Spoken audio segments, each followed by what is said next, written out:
Dans le délai constitutionnel, le Premier ministre Jean-Michel Sama Lukonde a déposé hier au bureau de l'Assemblée nationale le projet de loi du budget exercice 2023, un budget qui se chiffre à 14,6 milliards de dollars américains. Session essentiellement budgétaire, députés et sénateurs ont repris le chemin du Parlement après 3 mois des vacances. Mesdames, Messieurs, bonjour et bienvenue à cette édition d'information.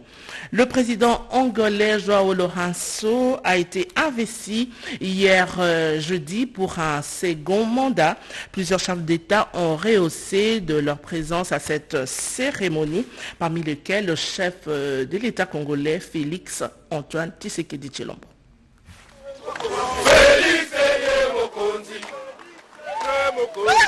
Le MPLA a remporté les élections du 24 août 2022 avec 51% de voix, suivi de l'UNITA crédité de 43,95%. Ipso facto, le président João Lourenço a été reconduit pour un nouveau mandat à la tête de la République d'Angola. Plusieurs chefs d'État ont rehaussé de leur présence la cérémonie d'investiture de leur homologue angolais. Le président de la République Félix Antoine Tshisekedi Tshilombo a foulé les sols de Luanda ce jeudi 15 septembre. Après le cérémonial d'accueil à l'aéroport, le cortège présidentiel s'est ébranlé vers le centre-ville pour une brève escale à l'hôtel avant l'événement du jour.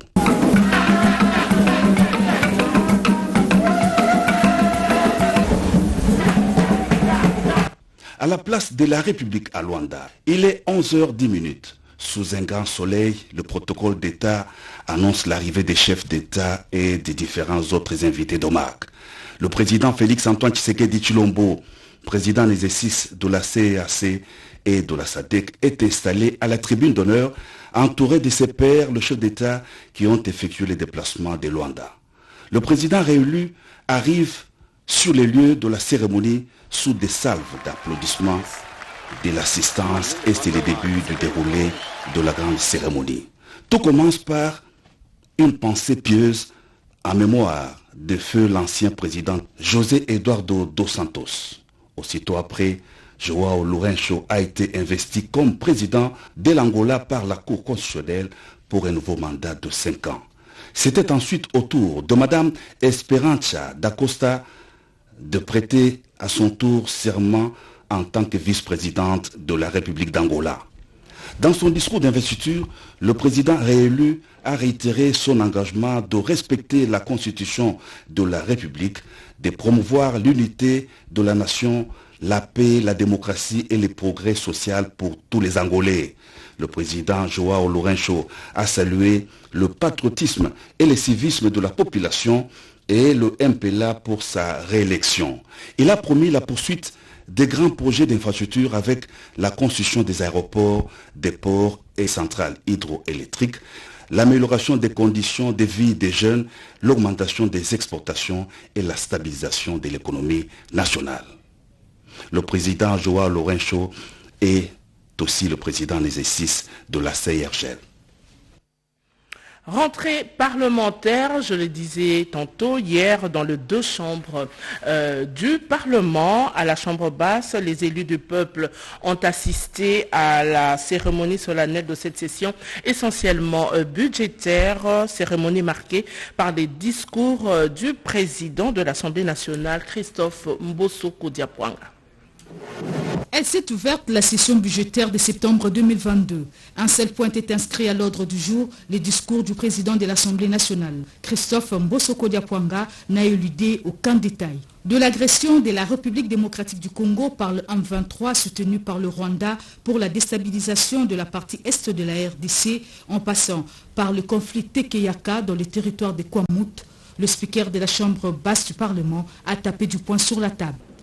Il va sans dire que la République démocratique du Congo ne doit pas oublier que cette guerre d'agression a entraîné, depuis 1998 à ce jour, plus de 10 millions de morts. Un véritable génocide. Nos mères, nos enfants, nos sœurs ont payé et continuent à payer un lourd tribut. certains enterrés vivants, d'autres victimes de viols. Toutes ces victimes doivent rester dans la mémoire collective. Sur le plan politique, la publication du calendrier électoral par la Commission électorale nationale indépendante pour la tenue des élections générales de 2023 reste une priorité pour cette session. La loi des finances exercice 2023 sera également l'objet d'une analyse profonde par les élus nationaux. À la Chambre haute du Parlement, un seul point était à l'ordre du jour, la plénière d'ouverture. Le président du Sénat, Modeste Bahati Lukwebo, dans son discours s'est apaisanti sur le grand dossier du moment, le projet de développement de 145 territoires qui est une aubaine pour les provinces dont les sénateurs sont l'émanation. Ils ont repris le sommet de l'hémicycle de la Chambre haute du Parlement ce jeudi 15 septembre 2022. Une deuxième et dernière session ordinaire de l'année 2022 qui se veut essentiellement budgétaire. Du haut de la tribune, le président du Sénat, le professeur Modeste Bahati Lukwebo, a d'entrée de jeu brossé la situation générale du pays dans tous les secteurs de la vie nationale.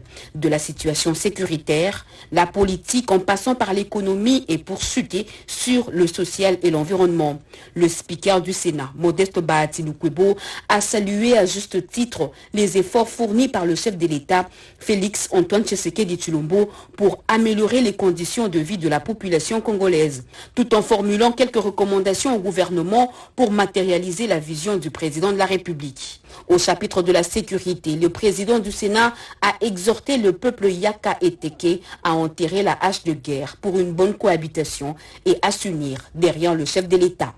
Je salue la position courageuse de notre président de la République.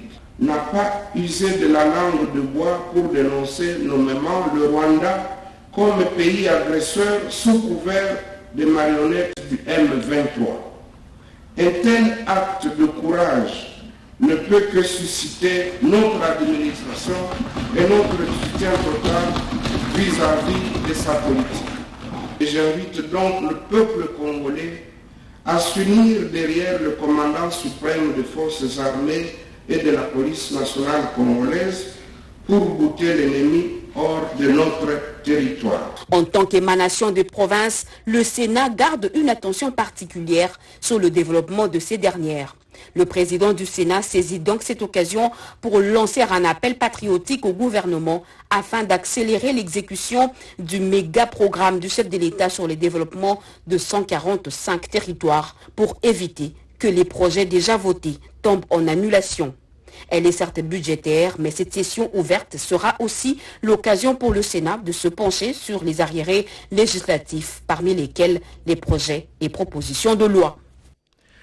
Le projet de loi de finances exercice 2023 a été déposé hier au bureau de l'Assemblée nationale dans le délai constitutionnel. C'est le président de cette chambre du Parlement qui l'a réceptionné des mains du Premier ministre Jean-Michel Sama Lukonde. Encore un exploit pour la deuxième fois. Le Premier ministre Jean-Michel Sama Lukonde Kyenge a déposé au bureau de l'Assemblée nationale que dirige l'honorable Christophe Mbosso le projet de la loi budgétaire exercice 2023. Revu à la hausse à la hauteur de 29 milliards 520 millions de francs congolais, soit 14,6 milliards de dollars américains, donc une augmentation de 32%. Le chef du gouvernement congolais motive son geste par les assignations que s'est donné son gouvernement de respecter les textes. C'est un exercice auquel le gouvernement aujourd'hui s'est donné une exigence et nous le faisons avec bien sûr le ministère d'État, le ministère du Budget et la collaboration de tous les autres ministres. C'est juste s'y prendre à temps pour pouvoir rencontrer cette exigence. Ici, c'est cette manifestation de déposer pour la deuxième fois le budget dans les délais constitutionnels. Pro-social, c'est la particularité de ce budget 2023, comme l'a exigé le chef de l'État Félix Antoine Tshisekedi Tshilombo, et qui va trouver le moyen de sa politique dans les réformes avec les domaines prioritaires, entre autres la sécurité. Nous sommes en agression et nous avons aussi des situations sécuritaires à mener partout sur l'étendue de la République. Et donc, c'est le secteur dans lequel nous avons voulu montrer notre volonté. C'est-à-dire à travers notamment la loi de programmation militaire que nous avons adoptée par habilitation au niveau du gouvernement et doter en fait ce secteur des moyens dont il a besoin selon la programmation qui a été faite. À côté de cela, nous avons d'autres secteurs sur lesquels nous avions des missions précises, notamment la couverture santé universelle dans le secteur de la santé, la gratuité de l'enseignement qui doit se poursuivre dans le secteur de l'enseignement, et puis finalement nos réformes sociales. Un budget qui tient également compte de l'année électorale et de l'ambitieux programme du chef de l'État, celui de développement à la base des 145 territoires de la République démocratique du Congo. Nous sommes dans un programme ambitieux, programme de développement à la base pour une juste redistribution des richesses dans chaque territoire. Et donc là-dessus aussi, nous allons maintenir le cap du point de vue des investissements qui doivent être faits. Le Premier ministre Jean-Michel Sama Lukonde Kyenge a fait sa part. Il ne restait plus qu'à l'Assemblée nationale de convoquer la plénière pour qu'il puisse défendre ses projets de budget 2023. Au ministère de l'Intérieur, les experts venus de la province de Sud-Kivu et les responsables de la police nationale congolaise sont dans un atelier pour examiner la question d'enrichissement et validation du livret sur le mécanisme de collaboration entre l'autorité locale et la police nationale. Les courants semblent être bien passés entre le membre de la Grande Commission mixte République unie de la Tanzanie et République démocratique du Congo qui ont tous, à l'issue de travaux de Dar es Salaam, affiché leur volonté d'améliorer les relations entre les deux pays et de poser les jalons d'une nouvelle forme de coopération basée sur l'intérêt mutuel et le développement de deux peuples. Didier Manzenga Mukanzu, ministre congolais de l'intégration régionale, s'est largement étendu dans son allocution à la clôture de ses travaux sur les différents accords signés entre la RDC et la Tanzanie. Se refusant de rééditer l'exploit du passé où les accords et recommandations ont été faits sans être suivis de faits, il a appelé les experts et les gouvernements de Dodoma et Kinshasa à s'activer pour que ces derniers soient suivis des faits conformément aux échéances fixées des communs accords. Du projet de construction de ports secs à Dar es Salaam et à Kasumbalesa, l'aménagement des ports de Kalemi de Kalunda en RDC et du port de Kigoma en Tanzanie, puis le projet de construction du chemin de fer à écartement standard qui partira de Kigoma en passant par Bujumbura, puis Uvira et Kindu, respectivement en Tanzanie, Burundi et en RDC, les travaux de la 3e session de la Grande Commission mixte entre la République démocratique du Congo et la République unie de la Tanzanie ont permis aux deux pays de confirmer l'existence d'une volonté commune d'aller de l'avant à travers le parachèvement de projets en cours et l'exploitation d'autres perspectives dans plusieurs autres domaines, entre autres la sécurité et la protection de populations et de leurs biens, a ajouté Daniel Asselo Kito-Wakoy, vice-premier ministre, ministre de l'Intérieur, Sécurité, Décentralisation et Affaires coutumières. Cette session a lieu 20 ans après la 12e tenue en 2002. Elle est la résultante de la volonté de président Félix-Antoine Tshisekedi Tshilombo et Samia Suluhu Hassan qui ont décidé au mois d'août dernier de réactiver et réchauffer la coopération entre les deux pays. Madame l'ambassadeur Liberata Rutagenukamula, ministre des Affaires étrangères et de la coopération de l'Afrique de l'Est, s'est elle aussi réjouie de l'aboutissement heureux de ces travaux qui ont duré 3 jours. On reste en Tanzanie pour vous signaler que des activités militaires mixtes au niveau de la formation, des entraînements, de la production militaire, des échanges réguliers en vue de renforcer la paix, c'est le mémorandum, c'est le contenu du mois de mémorandum d'entente signé entre la République démocratique du Congo et la République unie de Tanzanie, représentée par leurs ministres respectifs de la Défense nationale.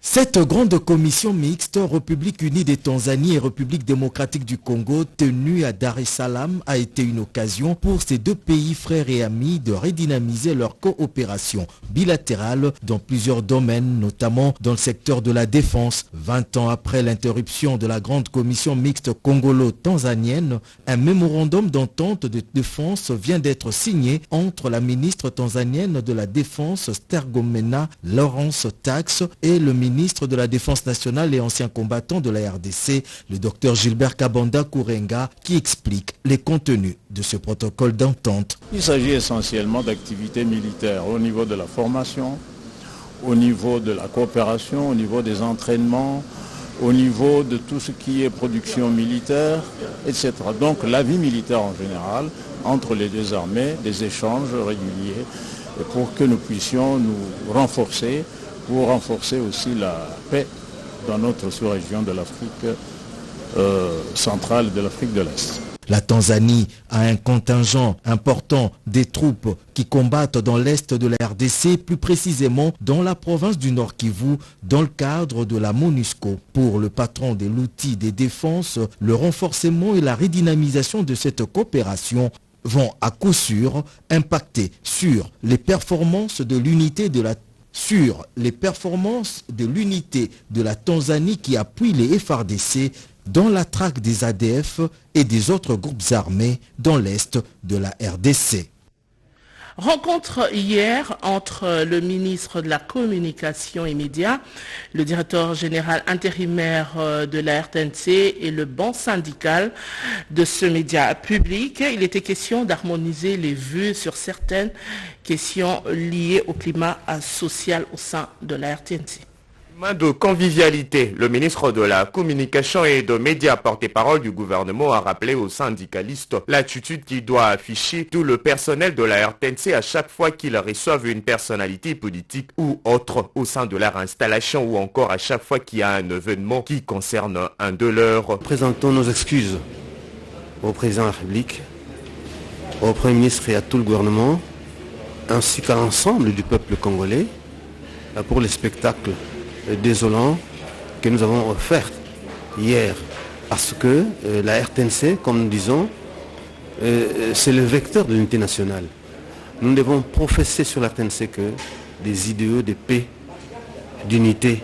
De poursuivre. Pour ce qui est de la rencontre aujourd'hui, nous avons fait le point sur ce qui s'est passé hier, l'événement lui-même, et nous en avons profité, le ministre bien entendu, pour rappeler les missions qui sont les nôtres, les rôles que nous avons à jouer vis-à-vis du peuple congolais et voir comment envisager l'avenir. S'agissant de revendications des agents et cadres de la télévision nationale, principalement le nouveau barème salarial, le ministre Patrick Muyaya a fait savoir à l'assistance qu'il avait déjà signé ces documents depuis plusieurs mois et qu'il avait transféré à son collègue de budget, comme le veut la logique gouvernementale. Nous croyons à la bonne foi du président de la République, comme l'a dit notre ministre des tutelles, que d'ici là, il y aura séance de travail entre les bancs syndicales de la radio-télévision nationale congolaise et les ministères du budget, ainsi que notre ministère de tutelle. La délégation syndicale a salué l'attention du chef de l'État, Félix Tshisekedi, et l'engagement du ministre de la Communication et Médias, Patrick Muyaya, de trouver des solutions durables pour l'ensemble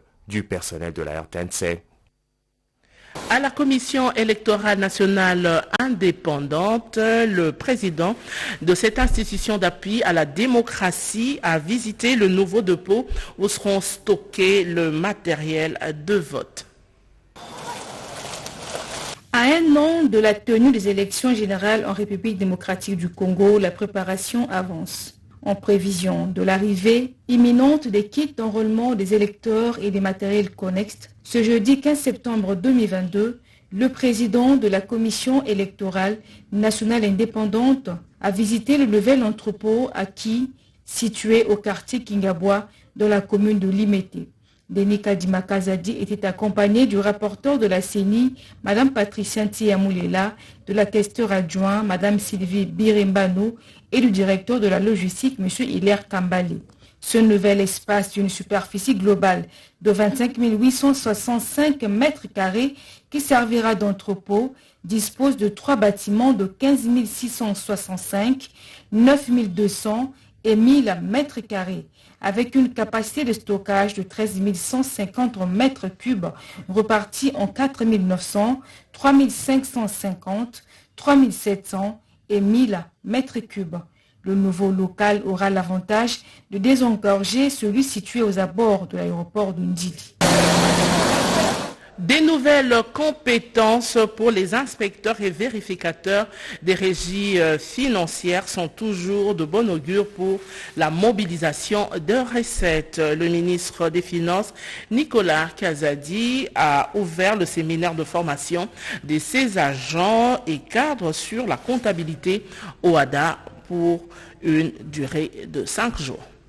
Les recettes publiques vont aller augmentant. Il y a lieu de faire confiance au ministre des Finances, Nicolas Kazadi, qui met tout en œuvre pour une mobilisation plus accrue. Ce séminaire de renforcement des capacités des inspecteurs et vérificateurs des régies financières en système comptable OHADA est un nouvel outil pour un suivi efficace des redevables et contribuables qui utiliseraient les subtilités comptables pour frauder le fisc. À ces inspecteurs et vérificateurs, il faut ajouter les agents de contrôle et d'audit. L'objectif est d'améliorer la mobilisation des recettes de l'État à court et moyen terme, en plus d'optimiser la mobilisation des recettes non fiscales. Pendant 5 jours, les connaissances nouvelles seront transmises à ces agents mobilisateurs. C'est donc ensemble que nous relèverons le défi de la mobilisation des recettes publiques en usant avec efficacité des outils mis à notre disposition. Et à cet égard, nous avons besoin de vous, de votre savoir-faire, de votre expertise, pour nous aider à voir plus clair dans ce qui se passe au sein de nos entreprises et au sein de nos régies. Je ne peux espérer accomplir mon plan d'action et atteindre les objectifs qui me sont assignés par le chef de l'État sans votre appui. Toutes les politiques publiques ne peuvent pas être réalisées sans les ressources financières et le ministre des Finances se trouve donc au centre de la manœuvre. Lutte contre la corruption, la coordination nationale pour l'accompagnement des actions du chef de l'État, Félix Antoine Tshisekedi Tshilombo, a lancé hier le séminaire de renforcement de capacité des cadres de cette structure. Officiellement lancée il y a quelques mois, la coordination nationale pour l'accompagnement des actions du président Félix Antoine Tshisekedi, CONPAP en sigle, aiguise davantage ses armes pour réussir ses missions définies dans sa dénomination. Le coordonnateur Serge Kayembe a lancé les séminaires sur les renforcements des capacités des cadres des CONPAP. Atelier ouvert en présence de Jules Alingueté, l'inspecteur général chef des services de l'inspection générale des finances. À tout seigneur, tout honneur, le député national honoraire Serge Kayembe a rendu un vibrant hommage à l'inspecteur général des finances pour les travaux abattus dans le respect de la vision du chef de l'État Félix Tshisekedi. Durant 4 jours, plus de 1500 délégués venus de toutes les provinces de la RDC, mais aussi de la diaspora, seront outillés sur plusieurs thèmes dans les soucis de mieux vulgariser les actions du président de la République, comme l'a expliqué le coordonnateur de l'ASBEL. Notre objectif est d'enrichir la nouvelle génération, mais aussi d'aider la République en prenant les bonnes informations à la source. Pour sa part, l'inspecteur général des finances a fait l'état des lieux de la lutte contre la corruption depuis l'avènement de Félix Antoine Tshisekedi Tshilombo au pouvoir. C'était une fierté pour nous de leur dire tout d'abord les constats que son Excellence Monsieur le Président de la République avait fait en son temps sous l'état de la corruption dans notre société et les mesures qu'il a édictées et qu'il a communiquées à l'inspection générale des finances que nous devons vraiment prendre pour que nous puissions nous investir à fond dans la lutte contre cette antivaleur. A noter que la CONPAP est une ASBEL qui réunit des intellectuels, des experts engagés à concourir au bien-être des Congolais et qui croient en la vie. Dans le secteur de petites et moyennes entreprises, nous apprenons la tenue de la première édition de la foire sur la sous-traitance des PME congolais. Favoriser l'accès à l'écosystème de la sous-traitance, passation de marché et la compétitivité de services pour l'émergence de la sous-traitance en RDC est la mission primordiale de cette première édition de la foire organisée par l'ARSP en partenariat avec le ministère de l'Entrepreneuriat et Stella Group. La cérémonie a été lancée par Deodat Kapenda, représentant de la vice-gouverneur, une activité importante qui vise le développement de PME congolaises. Nous formulons le vœu de voir ces échanges apporter en plus dans la construction de nouvelles classes moyennes, des hommes et des femmes d'affaires conscientes de leurs responsabilités et qui contribuent à la croissance de leur pays.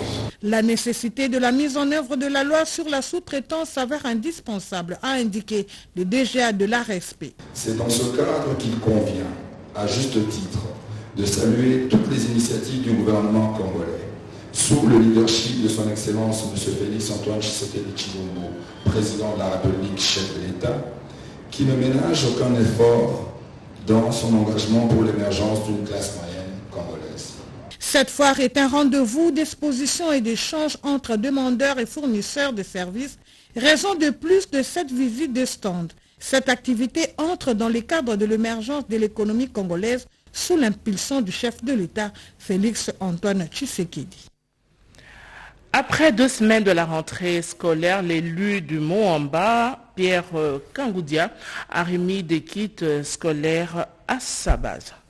Cahiers, stylos et autres fournitures scolaires, c'est les paquets dont ont bénéficié la population des différentes communes de la circonscription du Mont-en-Bas, notamment Kisenso, Limete Kingabwa, Ngaba, Matete et Lemba. Ces gestes de générosité et de bienfaisance de l'honorable Pierre Kangoudia Mbaye en faveur de ses habitants constituent un véritable ouf de soulagement aux bénéficiaires. Nous sommes dans une séance interactive où je reçois les questions posées par la population et je propose des voies de sortie. Ça va me permettre d'avoir un rapport véritablement issu des consultations de la base. Une façon de permettre aux enfants de retourner à l'école dans la quiétude. La redevabilité oblige. Pendant les vacances parlementaires, c'est fait le devoir de rencontrer et échanger avec sa base pour recueillir les doléances et désidérata qu'endure la population et dans la mesure du possible de trouver quelques solutions pour assouplir toutes les difficultés socio-économiques. Les hommes et les femmes du Mont-en-Bas ont trouvé une occasion belle d'étaler leurs besoins, notamment la construction des forages d'eau potable, la construction d'un pont pour faciliter la traversée des différentes rivières dans les quartiers, la construction d'un centre d'encadrement et réinsertion des jeunes et un appui financier pour l'autonomisation et l'entrepreneuriat de femmes. Le colloque sur le développement du Congo central se tient à Mbanza-Ngungu. Tous les mots qui rongent cette province seront examinés au cours de ces assises qui se tiennent sous le haut patronage du gouverneur de province Guy Bandou. Le peuple Congo, qui connaît mieux ces problèmes, a pris la détermination de les résoudre. Pour ce faire, l'Université Congo, en tant qu'institution scientifique, s'est proposé d'apporter des solutions à la province à travers les réponses qui sortiront de ces colloques sur le développement du Congo central. Colloque ouvert par le gouverneur Guy Bandou Dungidi, produit de cette université située à Mbanza-Ngungu. Je souhaite vivement que les résolutions qui sortiront de diverses pistes à exploiter soient en mesure de redynamiser notre industrie et de booster le développement du Congo central face aux défis auxquels il se trouve être confronté. La faible production agricole, l'absence de stratégies pour favoriser les commerces transfrontaliers et l'industrialisation de la province, les mauvais états des routes, des dessertes agricoles, l'oubli des valeurs du peuple Congo, autant de problèmes à soulever par les éminents professeurs et les différents experts associés à ces colloques, comme mentionné par Dieudonné Bifoumanou, porte-parole de la communauté Congo, et par les PCA, Simon Bosso Kiamputu, avant de marteler sur les actions à réunir de manière participative durant les travaux. La deuxième génération qui est la nôtre a conduit la création de l'Université Congo, creusé de la formation, de la recherche et du service à la communauté pour le développement de notre province. Ce colloque est organisé avec 2 ans de retard du fait de la Covid-19 dans le cadre des activités commémorant le 30e anniversaire de notre alma mater qui tombait à la date du 22 juillet 2020. Cette université a été créée le 22 juillet 1990. Prenant la parole, le président de l'Assemblée provinciale du Congo central, Jean-Claude Mvouemba, a éveillé la conscience de tous sur les valeurs de la culture Congo. Puis s'en est suivi les contributions des uns et des autres collectées sur place pour la réussite de cet ambitieux projet. Peshomu Benga, Yakasongo et Mamita Bangoulou ont réalisé ce journal. La partie technique a été assurée par Yannick Yangumba et Gila Moukoko. Au nom donc de cette grande équipe, je vous dis merci de nous avoir suivis. Prochain rendez-vous avec l'actualité, c'est à 13h30 dans une présentation signée Georges-Frédéric Ndibo.